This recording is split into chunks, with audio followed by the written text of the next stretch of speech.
সংসার করা কি অতটাই সহজ? যারা করে একমাত্র তারাই জানে যে সংসার করা কত কষ্টের। তো আজকে তোমাদের সঙ্গে আমি শেয়ার করব আমার সংসারের একটি সকাল, মানে আমার সংসার জীবনের একটি সকাল।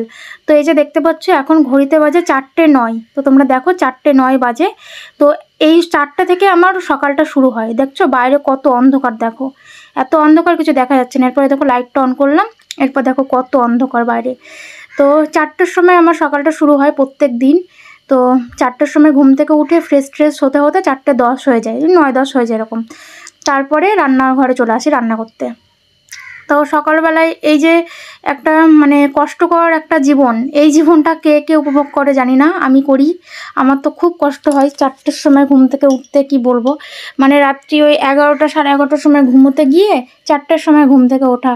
তবুও 11টা 11:30টার সময় ঘুমোতে গিয়েও কিন্তু তখন সাথে সাথে ঘুম চলে আসে না। ঘুমাতে 12টা 12:30 হয়ে যায়। কোনো কোনো দিন 1টা 1:30টাও বেজে যায় জানো। এত মানে রাতে আমার ঘুমই আসতে চায় না, মানে এত চিন্তা টেনশন মাথায়, ঘুমই আসে না। তো যাই হোক, এই যে সকালবেলায় ভোরবেলায় উঠে রান্না করতে চলে এসেছি। তো আজকে রান্না করব পেঁপে সেদ্ধ, আর করব ঝিঙে দিয়ে আলু দিয়ে মাছের ঝোল, রুই মাছের ঝোল। তো ঝিঙে আলু দিয়ে রুই মাছের ঝোল আমার বরমশাই খুব পছন্দ করে আমার হাতের খেতে। তো আজকে ওটাই বানাবো ভাবছি। আর আমার বর মানে 6টা 6:45টার সময় না কাজে বেরিয়ে যায়। তো ও এতটা সকালে কাজে যায় কারণ কি, ওকে ট্রেনে করে অনেকটা দূর কাজে যেতে হয় এখন, মানে একটু দূরে কাজটা পড়েছে, ওই জন্য এত সকালে আর কি ওঠা। তবে এটা প্রত্যেক দিন হয় না, এটা মাঝে সাঝে হয়। তো এখন কয়েকদিন ধরে চলছে এরকম, তো ভাবলাম একটা সকাল শেয়ার করি তোমাদের সঙ্গে। তো এই যে ঝিঙে আলু দিয়ে মাছের ঝোল করতে এসেছি রান্নাঘরে, একদম আলসেমি করে, মানে ইচ্ছা করছে না তাও করছি। ঝিঙেগুলো আলুগুলো একটুখানি নুন আর হলুদ দিয়ে একটুখানি ভেজে নেব। আর এখানে একটু মশলা পেস্ট করে নেব, আদা রসুন কাঁচা লঙ্কা সব মশলা একটুখানি পেস্ট করে নেব। তো যারা যারা ভাবে যে সংসার করা অনেক সহজ, তাদেরকে বলি যে একদমই না। ওটা দেখে মনে হয় বা ওদের ওটা মনে হয় যে সংসার করা সত্যি করে কি শুধু তো রান্না বান্না খাওয়া দাওয়া আর কি কাজ। কিন্তু একমাত্র যারা করে তারাই জানে যে সহজ কোনো কিছুই না, সব জিনিসেই কষ্ট আছে, সব কাজেই কষ্ট আছে, কোনো কিছুই সহজ না পৃথিবীতে। তো এই যে সকালবেলায় রান্না করতে এসে এদিকে ঝিঙে আলুটা ভাজলাম একটু নুন আর হলুদ দিয়ে। ঝিঙে আলুটা ভেজে রান্না করলে না এই রান্নাটা খুব টেস্টি হয়, খেতে ভালো লাগে। আর ওইদিকে ভাতও হয়ে গেছে প্রায়, ওই যে হাঁড়িতে নামিয়ে রেখেছি। আর একটুখানি হবে, জলের মধ্যে আছে, একটুখানি পরে ফ্যানটা ঝরিয়ে নেবো, হয়ে যাবে। আর প্রেসার কুকারে পেঁপেটা সেদ্ধ বসিয়েছি। তো তোমরা নিশ্চয়ই হাসছো যে প্রেসার কুকারে পেঁপে সেদ্ধ কে করে। তো এখানকার পেঁপে কি বলবো, খুব শক্ত হয় গো, অনেক শক্ত, মানে সেদ্ধ হতে চায় না তাড়াতাড়ি। ভাতের মধ্যে দিলেও তো সেদ্ধ হয়ই না, সেই কাঁচা কাঁচাই থেকে যায়। ওই জন্য প্রেসার কুকারে দিয়ে সিটি মারি। কিন্তু পেঁপেগুলো খুব ভালো হয় খেতে। তবে আমাদের কলকাতার সাইডের মতো অত টেস্টি হয় না, তবে মোটামুটি ভালো হয়। তো আজকের পেঁপেটা আমার মানে একটুখানি সেই পাকা পাকা ছিল, মানে মজে গেছিলো। তো খুব ভালো হয়েছিল সেদ্ধ করার পর, খেতে মিষ্টি মিষ্টি লাগছিলো, ভালো লাগছিলো। আর এখানে এই যে মাছের ঝোলের জন্য মশলাটা কষিয়ে নিচ্ছি।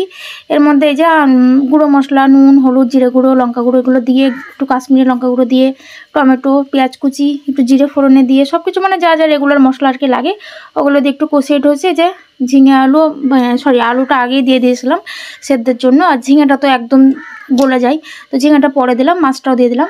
এর মধ্যে একটুখানি ধনেপাতা দিয়ে দেবো, ধনেপাতা দিলে তরকারি টেস্টটা আরও বেড়ে যায়। তো এইভাবে দিয়ে মাছটা রান্না করে নেবো পুরোপুরিভাবে। তো 4টার সময় রান্না করতে উঠে আমার ওই 5টা 5:30 বেজে যায় জানো রান্না করতে। তারপরে একটুখানি মানে এদিক ওদিক করি। ভোরবেলায় মানে আবহাওয়াটা খুব ভালো লাগে, ঠান্ডা ঠান্ডা একটা ওয়েদার, তো বাইরে একটু বসি, ভালো লাগে বেশ। তো তারপরে চাটা করি, দুজন একসঙ্গে চাটা খাই, এইভাবেই সকালটা কাটে। তো এই যে রান্না আমার প্রায় মানে অনেকটাই কমপ্লিট হয়ে গেছে। ভাত হয়ে গেছে, মাছের ঝোল হয়ে গেছে, আর এখানে পেঁপে সেদ্ধটা একটু মেখে নিচ্ছি। তো পেঁপেটা ছোটো ছোটো করে কেটে দিয়েছি দেখো, তারপরে প্রেসারে সিদ্ধ করতে মানে দিতে হয়েছে, এতটাই শক্ত হয় এখানকার পেঁপে। তো এই যে পেঁপেটা খুব সুন্দর করে ম্যাশ করে নিলাম। এরপর একটু কাঁচা লঙ্কা, সর্ষের তেল আর লবণ, আর কিচ্ছু না, এইটুকু জিনিস দিয়ে একটুখানি পেঁপেটা মাখবো, আর কোনো কিছু দেবো না। তো এই দিয়ে মাখলে না আরও টেস্টি হয়, খেতে ভালো লাগে। তো আজকে 2টো কাঁচা লঙ্কা দিয়েছি, বেশ ঝাল হয়ে গেছিলো আমার পেঁপেটা, তো ভালোই লাগছিলো। তারপর এই যে একটুখানি চা করে বসেছি, দুজনেই একটু চা খাচ্ছি, গল্প করছি দুজন মিলে। তো চাটা খেয়ে তারপরে এবার টিফিনটা প্যাক করে দেবো, তারপরে বরমশাই যাবে কাজে বেরিয়ে। তো সকালবেলা একটু চা খেয়ে নিলাম, টেস্টি চাটা বেশ ভালো হয়েছিল খেতে। আর এই যে ভাতটা এবার প্যাক করে দিচ্ছি, ভাত তরকারি পেঁপে সেদ্ধ দিয়ে দিচ্ছি আমার বরকে। আর বর ওদিকে রেডি হচ্ছে। তো ও বেরোয় 6টা 6:45টার সময় বেরোয় জানো। তারপর রাত্রে বাড়ি আসা 9:30 10টা এরকম বেজে যায়। তো এইভাবেই চলছে এখন কদিন, জানি না এইভাবে কদিন চলবে, তো দেখা যাক কদিন চলে। তো কী আর করব, কষ্টের জীবন, পৃথিবীতে এসেছেই কষ্ট করতে, যতদিন বাঁচবো ততদিন করতেই হবে, কিছু করার নেই। হ্যাঁ, তো এই সকালবেলায় উঠে রান্নাবান্না করে যেন একটুখানি সময় পাই রেস্ট নিতে, তারপর আবার নিজে কাজে বেরিয়ে যাই। তো এইভাবেই চলছে জীবনটা। আর এদিকে এই যে মাছের ঝোলটা দেখো কত সুন্দর হয়েছে না, দারুণ হয়েছে খেতে, বিশ্বাস করো। মাছের ঝোলটা পেঁপের সাথে দুটোই আজকে খুব ভালো হয়েছে। আর আমরা বেশিরভাগ দিনই এইরকম এক তরকারি দুই তরকারি রান্না করি, অতিরিক্ত আমরা তরকারি পছন্দ করি না, আমরা এক দুই তরকারি দিয়ে খেতে খুব পছন্দ করি, মানে তৃপ্তি করে খাই আর কি। ওই এক গাদা তরকারি বাদি থাকলে না, মানে কোনটা ছাড়া কোনটা খাবো এরকম ভাবি, ভালো লাগে না খেতে। তো টিফিন প্যাক করে দিয়েছি, এবার বরমশাই যাবে কাজে বেরিয়ে। তো এই যে বরমশাই চলে যাচ্ছে কাজে, দেখো কত অন্ধকার, এখনও কত অন্ধকার দেখো।